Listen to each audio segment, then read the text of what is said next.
Hello friends, welcome back to my YouTube channel. இன்றைக்கி பார்த்தீங்கன்னா நம்ம ஓலா ரோட்ஸ்டர் எக்ஸ் ப்ளஸ்ஸு நம்ம ஓட்ட போகிறோம். ஆஃப்டர் ரொம்ப கெடுபடிக்கு அப்புறம் நம்ம இந்த வண்டி எடுத்திருக்கோம். குயிக்காக நம்ம ரிவ்யூ பண்ணி காமிச்சிடுறேன். அப்படியே நான் ஓட்டிடலாம், என்னென்ன இருக்குது அப்படின்னு நான் காமிக்கிறேன். ப்ளைன் சீட்டு தான், 2 பேர் தாராளமாக உட்காரலாங்க. அதுதான் இது வந்து செயின் ட்ரைவ் மோட்டரில் கொடுத்துருக்காங்க. ஸோ ஃப்ரண்ட்டில் டெலஸ்கோப்பிக்கு. இது பார்த்திங்கன்னா உங்களுக்கு தின் டயர் ப்ரொஃபைல் நான் இங்கே போடுறேன்னா ஓகேங்களா. இது தின் டயர் ப்ரொஃபைல் தான். இது உங்களுக்கு டிஸ்க் பிரேக் வந்துடும் எக்ஸ் ப்ளஸ் மாடலில். எக்ஸ் மாடலில் உங்களுக்கு டிஸ்க் வராது. செயின் ட்ரைவ் மோட்டார் தான் இங்கே. உங்களுக்கு செயின் ட்ரைவ் மோட்டார் இங்கே போட்டிருக்காங்களா. வந்து நமக்கு டூயல் ஷாக் அப்சர்வர் வருது இந்த மாடலில். இதுக்குள்ளே சார்ஜர் இருக்குது, வேணும்னா இங்கே பார்த்தீங்களா, இதுதான் சார்ஜர் யூனிட். நீங்கள் சார்ஜ் இங்கே போட்டுக்கலாம். மெயின் செட்டப் தான். டக்குன்னு எனக்கு வரும்போது இங்கே என்னடா பிரேக் மிஸ் ஆகுது அப்படின்னு பார்த்தீங்கன்னா, பிரேக் இங்கே கொடுத்துருக்காங்க. பிரேக் இங்கே இருக்குது. நமக்கு ப்ரொஃபைலு ஒரு டிஃப்ரெண்ட்டாக இருக்குது. இங்கே போய் ஒரு கூம்பு மாதிரி இப்படி வருது இந்த ப்ரொஃபைலு. டக்குன்னு பார்த்தா நமக்கு டிஸ்க் பிரேக் இங்கே இருக்கிறதுனால இங்கே ஒரு ஆயில் போகிறதுக்கு இருக்குது. Quick on off. ஓகே, இப்போ நம்ம பார்க்கிங் மோடில் இருக்கோம். அண்டு நமக்கு இங்கே வந்து லெஃப்ட் ரைட் இண்டிகேட்டர் இருக்குது. பேசிக்கான சுவிட்சு தாங்க. உங்களுக்கு பாஸ் சுவிட்சு இங்கே தெரியுதுங்களா, லைட் பாஸ் ஆகுதா. ஸோ நம்ம ஹெட்லைட் ஆன் ஆஃப் எடுத்துக்கலாம். ஹார்னு, ரைட் இண்டிகேட்டருக்கு எனக்கு இதில் சவுண்டு வரல. ரிவர்ஸ் இருக்குது. பிரேக் பிடிச்சி தான் எல்லாமே பண்ணுற மாதிரி இருக்குது. பிரேக் பிடிச்சி ஆன் பண்ணோன்னா நமக்கு இப்போ நார்மல் மோடில் இருக்கா, இப்படி போட்டால் eco mode, right side normal, sports. நம்ம ஈக்கோ மோடில் ஸ்டார்ட் பண்ணுவோம். ஈக்கோ மோடில் பொறுமையாக நீங்கள் ஸ்டார்ட் பண்ணிக்கலாம். ஈக்கோ மோடே நல்லா தான் இருக்குங்க. ஸோ எக்ஸ் ப்ளஸ் மாடலில் உங்களுக்கு மோட்டர் வந்து 11 கிலோவாட்டு உங்களுக்கு மிட்ரைவ் மோட்டர் கொடுத்துருக்காங்க. பேக்கில் பார்க்க முடியாது அப்படின்றதுனால ரொம்ப தொல்லையாக இருக்குது.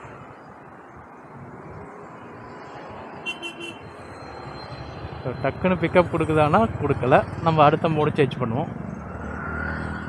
ஸோ நார்மல் மோடு கொஞ்சம் ஸ்பீடாக இருக்குது. ஈக்கோ ரொம்ப ஸ்லோவாக இருக்குது. பட் நார்மல் தான் கொஞ்சம் ஓட்டுற ஃபீலிங்கே கிடைக்குது. நல்லா இருக்குது பாருங்கள். நார்மலாக அடித்து பட்டை கிளம்பி 11 கிலோவாட்டு பீக் பவரு. மோட்டர்லேருந்து ஒரு சவுண்டு, இப்படி ஒரு சவுண்டை நம்ம கேட்டே இருக்க முடியாது. வைப்ரேஷன் சுத்தமாக கிடையாது.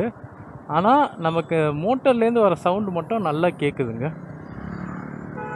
ஏன்னா அந்த செயின் அந்த லைட்டாக அந்த ஃப்ரிக்ஷன் இருக்கும்ல, அது மட்டும் கேட்குது. பட் அந்த சவுண்ட் கூட நல்லா தான் இருக்குது. ஒன்றும் ரொம்ப ஆக்வர்டாலாம் இல்லை, நல்லா தான் இருக்குது. ஒரு மாதிரி ஒய் அப்படின்னு கேட்குதுங்களா உங்களுக்கு, நல்லாவே கேட்குது ஆக்சுவலாக. இப்போ நம்ம ஸ்போர்ட்ஸ் வச்சு பார்க்கலாமா. ஐயோ, ஸ்போர்ட்ஸு சூப்பராக இருக்குது. இந்த மாதிரி ஸ்போர்ட்ஸ்லாம் போட்டிங்கன்னா உங்களுக்கு பெருசாக ரேஞ்ச் வராது. இவங்க 4.5க்கு 200 கிலோமீட்டர், 220 கிலோமீட்டர் சொல்கிறாங்களா. சார் நம்ம ஆவரேஜாக நம்ம எதிர்பார்க்கறது ஒரு 150 கிலோமீட்ரு ரியல் டைம் கிடச்சா கூட சூப்பர் வெஹிக்கிளுங்க.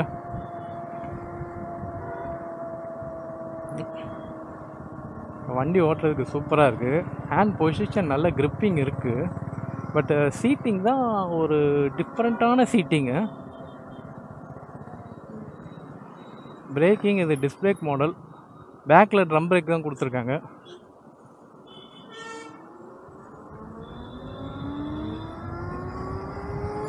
அடித்து தூள் கலப்புது பாருங்கள். இன்ஸ்டன்ட் பிக்கப், சல்லுன்னு பிக்கப் எடுக்குது. ரெண்டுத்தையும் சேர்த்து வச்சு பண்ணால் நல்ல பிரேக்கிங் இருக்குது. ஏன்னா ஃப்ரண்ட் டிஸ்க் பிரேக்கு நல்லா கிறிஸ்பாகவே வேலை செய்யுது பாருங்கள். ஃப்ரண்ட்டு பயங்கர நல்லா கிறிஸ்பியாக இருக்குது. பேக் ட்ரம் வந்து அந்தளவுக்கு கிறிஸ்பியாக இல்லை. இது கம்பைண்டாக ஒர்க் பண்ணும்போது நல்லா இருக்குது, ஈஸியாக இருக்குது போகிறதுக்கு. இப்போ நம்ம ஜஸ்ட்டு உருட்டினா கூட ஒரு 10 கிலோமீட்டர் ஸ்பீடில் அது உருட்டிகிட்டு போகுது. பட் ஸ்மூத்தாக இருக்கா ஆக்சலரேஷன் அப்படின்னு கேட்டிங்கன்னா, ஸ்போர்ட்ஸ் மோடு எனக்கு வந்து அந்தளவுக்கு ஸ்மூத்தராக தெரியல. ரொம்ப அப்படி இழுத்து போகுது. ஏன்னா அது பவர் ஜாஸ்தி, ரா பவர் அப்படியே கொடுக்குது. பட் நார்மலில் ஓட்டும்போது நல்லா பேலன்ஸ் பண்ண முடியுது. எனக்கு பேலன்சிங்கில் இஷ்யூ இருக்கா அப்படின்னு கேட்டிங்கன்னா, புதுசாக அந்த வண்டி நான் எடுக்கிறதுனால அப்படி இருக்கா. லைட்டாக இப்போ ரோல் பண்ணுறேன், எனக்கு ஒன்றும் பிரச்சனை தெரியல. பட் லைட்டாக அந்த பேட்டரியோட அந்த ஃப்ரண்ட் வேர்டில் வச்சுருக்காங்களா, அது நமக்கு அப்படியே புஷ் பண்ணுது.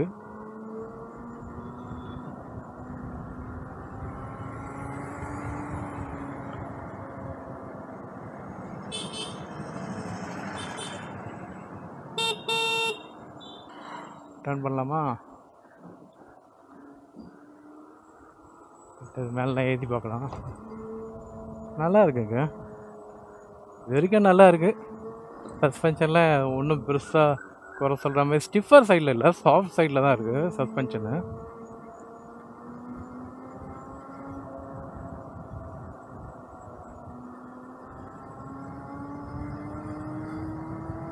சவுண்டுக்கும் டிஃப்ரெண்ட்டாக இருக்குது.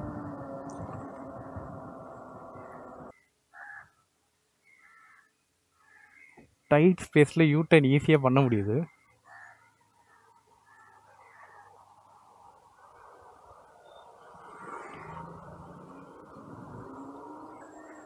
ஈஸியாக இருக்குங்க. நான் ஏன் இந்த வெயிட் எப்படி பேலன்ஸ் ஆகுது அப்படின்றதுக்காக தான் இத்தனை கட்டு. டெலஸ்கோபிக் சஸ்பென்ஷன் நல்லா இருக்குது. எல்இடி லைட்டு பாருங்கள், ஃப்ரண்ட்டில் எல்இடி லைட் கொடுத்துருக்காங்க. ஆல் எல்இடி லைட்டு தான் இது.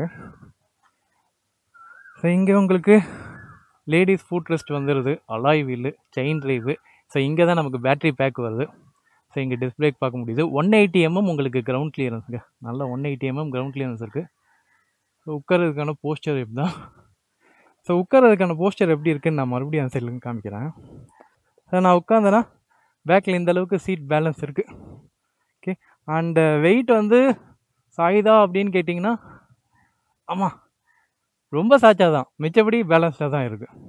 வண்டி ஈஸியாக இருக்குது, பேலன்ஸாக இருக்குது. அந்த நம்ம வந்து கர்வ்ஸ்லாம் போகும்போது கூட வளைச்சி போகிறதுக்கெலாம் ஈஸியாக இருக்குது இந்த வண்டி. ஸோ மேலும் நம்ம டெஸ்ட் பண்ணுவோம் எப்படி இருக்குது அப்படின்றது. இப்போ ஆக்சலரேஷனை பார்த்திங்கன்னா ஈகோ ஒன்னா ஆக்சலரேஷன் பாருங்கள், இவ்வளோதான். ஓகே, அதுலேயே ரீஜென்ரேட்டிவும் வந்து நல்லா வேலை செய்யுது. இப்போ நார்மல் மோட் பண்ணும்போது ஆக்சலரேஷன் எப்படி இருக்குன்னா நார்மல் அந்த ஆக்சலரேஷன் நல்லா தான் இருக்குது, கொஞ்சம் இன்னும் குயிக்கராக இருக்குது. இது ஸ்போர்ட்ஸ் பார்த்திங்கன்னா இன்னும் அக்ரெசிவாக இருக்கும். பாருங்கள், ஸ்போர்ட்ஸு வீல் ஸ்பின் கூட ஆகும் பொழுது.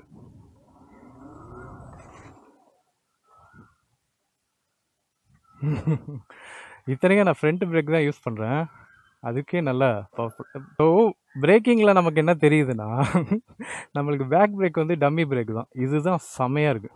ஸோ ரெண்டுத்தையும் சேர்த்து அழுத்தலாம், பட் மோஸ்ட்லி நீங்கள் இதை அழுத்தினாலே போதும், வண்டி நின்றுது, நல்லா இருக்குது. So front brake super, back brake ரொம்ப சாஃப்ட்டுங்க, அவ்வளோலாம் பேக் பிரேக் இல்லை. நீங்கள் பார்த்துருப்பீங்க அந்த எஃபெக்ட் இருக்குல்ல, அது நமக்கு அந்த நோஸ் டைவ் ஆகுதுல்ல.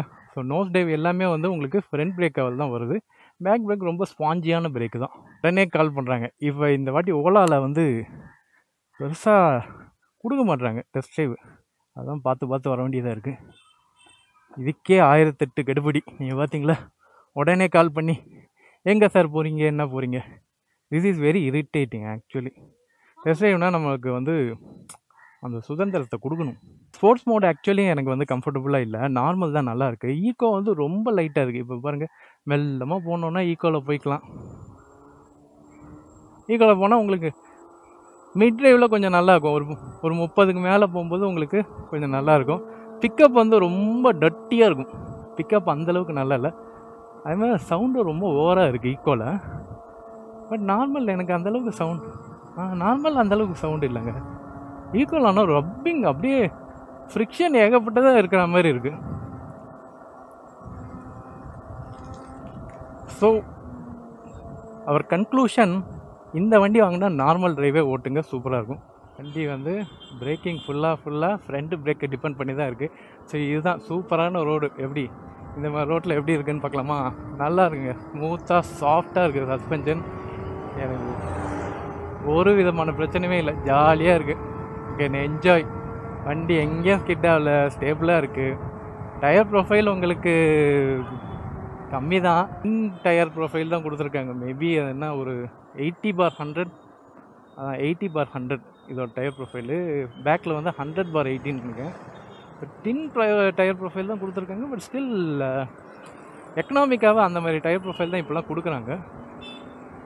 ஓகே, வண்டியோட வேலை போயிடுவோமா? வண்டி வந்து நீங்கள் ஸ்கூட்டரோட பைக்கோட ப்ரைஸ் வந்து கம்மியாக இருக்குது.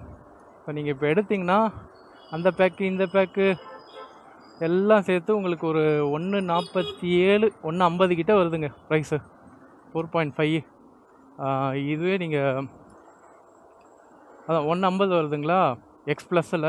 எக்ஸில் வந்து ஒரு 5000 கம்மியாக வருது. ரெண்டுத்துக்கும் என்ன டிஃப்ரென்ஸ் அப்படின்னு பார்த்தீங்கன்னா, இப்போ இது எக்ஸ் ப்ளஸ் மாடல், இதுதான் வந்து டெஸ்ட் ட்ரைவ் கொடுக்குறாங்க. இதில் 11 கிலோவாட்டா, இதே எக்ஸ் மாடலில் உங்களுக்கு 7 கிலோவாட்டு தான். ஸோ பெர்ஃபார்மன்ஸ் இந்த அளவுக்கு அது கொடுக்காது. ஓகே, டாப் ஸ்பீடுமே வேரி ஆகும். இதோட டாப் ஸ்பீட் நான் இங்கே போடுறேன். 128 இதோட டாப் ஸ்பீடு. அது வந்து 90க்குள்ளே தான், 90ன்னு நினைக்கிறேன், 90 to 100 அவ்வளோதான். இது ரெண்டுமே இங்கே நான் போடுறேன் டெஸ்ட் ட்ரைவ் இதோட டாப் ஸ்பீடு. ஸோ வண்டி இது வெரி குட் வெஹிக்கிள் தான். பட் இதோட ரிலையபிலிட்டி என்ன அப்படின்றது இன்னும் கேள்விக்குறி தான். ஓகேங்களா. ஸோ இங்கேயே பாருங்கள், ஒயர் கட்லாம் இருக்கா, சின்ன சின்ன மைனர் டிஃபெக்ட் இருக்கலாம். ஏன் இங்கே ஒயர் கட் இருக்குது, அதை நம்ம இப்போ பெருசாக எடுத்துக்க முடியாது. Anything may happen in transport. Okay, இது வந்து ஹார்ட் பிளாஸ்டிக்காக தான் கொடுத்துருக்காங்க. அங்கங்கே குவாலிட்டி ஆஃப் மெட்டீரியல் பெருசாக எனக்கு நல்லா இல்லை. பட் ஃபிட் அண்ட் ஃபினிஷ் வந்து ஓரளவுக்கு நல்லாவே பண்ணியிருக்காங்க.